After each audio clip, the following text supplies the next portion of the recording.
চলো আজ আমরা ডুব দিই সিনেমার জগতে আর দেখিনি কুলি সত্যি কি বছরের সেরা ছবির খেতাব পাওয়ার যোগ্য। এই বছরের শুরুর দিকেই মুক্তি পাওয়া কুলি ইতিমধ্যে সাড়া ফেলে দিয়েছে সিনেমা দুনিয়ায়।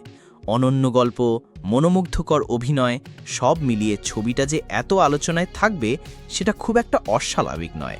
2025 সালের সবচেয়ে প্রতীক্ষিত ছবিগুলোর একটি ছিল এটা, তাই এ নিয়ে আলোচনা না করলে চলে। কিন্তু প্রশ্ন হচ্ছে, কোনো সিনেমাকে বছরের সেরা বলার মানদণ্ডটা আসলে কি? গল্প বলার ধরন, অভিনয়, নাকি ছবিটা দর্শকের মনে কেমন ছাপ ফেলে যায়? কারো কাছে এই সব কিছুর মিশ্রণই সিনেমাকে শ্রেষ্ঠ করে তোলে, আবার কারো কাছে আলাদা কিছু। তোমার মতে কোন জিনিসটা সিনেমাকে অন্যদের থেকে আলাদা করে তোলে? সিনেমার মৌলিকতা, সৃজনশীলতা আর দর্শকের মনে প্রভাব এসবই ঠিক করে দেয় ছবিটা কতটা বড় হতে পারে।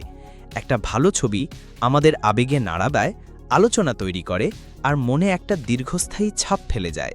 কিন্তু এত অসাধারণ ছবির ভিড়ে বছরের 1 নম্বর বেছে নেওয়া সত্যিই কঠিন।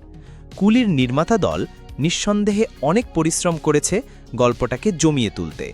চরিত্র গঠন থেকে শুরু করে চমকপ্রদ টুইস্ট সবকিছুতেই যত্নের ছাপ আছে।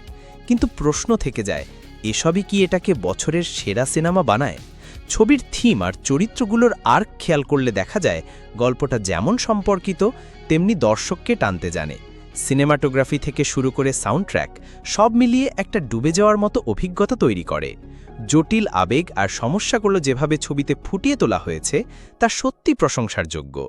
সবচেয়ে আলাদা করে চোখে পড়ে চরিত্রগুলোর উন্নতি। কাহিনীর ভেতর দিয়ে তারা যেমন বেড়ে ওঠে তা দেখতে দারুণ লাগে, আর অভিনয় একেবারেই টপ নচ, যা চরিত্রগুলোকে অনেক বেশি জীবন্ত করে তুলেছে। আশা, অধ্যবসায় আর আত্ম-অনুসন্ধান এই ছবির মূল বার্তা, যা সবার জীবনেই কোনো না কোনোভাবে ছুঁয়ে যায়। ড্রামা, অ্যাকশন কিংবা কমেডি, যেই ধরনের ছবির ভক্তই হও না কেন, কুলিতে সবার জন্যই কিছু না কিছু আছে। অ্যাকশন দৃশ্য থেকে শুরু করে আবেগময় মুহূর্ত, অনেকগুলো দৃশ্য এমন আছে যেগুলো দর্শকের মনে গেঁথে যায়। সিনেমা শেষ হবার পরও যেগুলো ভোলা যায় না। সব মিলিয়ে বলা যায় কুলি বছরের সেরা ছবির দৌড়ে বেশ শক্তিশালী প্রতিদ্বন্দ্বী। গল্প, চরিত্র আর আবেগের মিশ্রণে ছবিটা অবশ্যই একবার দেখা উচিত। তাহলে বলো তো, তুমি কি মনে করো, কুলিই বছরের সেরা সিনেমা? তোমার মতামত অবশ্যই জানাও কমেন্টে। আর আমার অন্য সিনেমা রিভিউ দেখতে ভুলো না।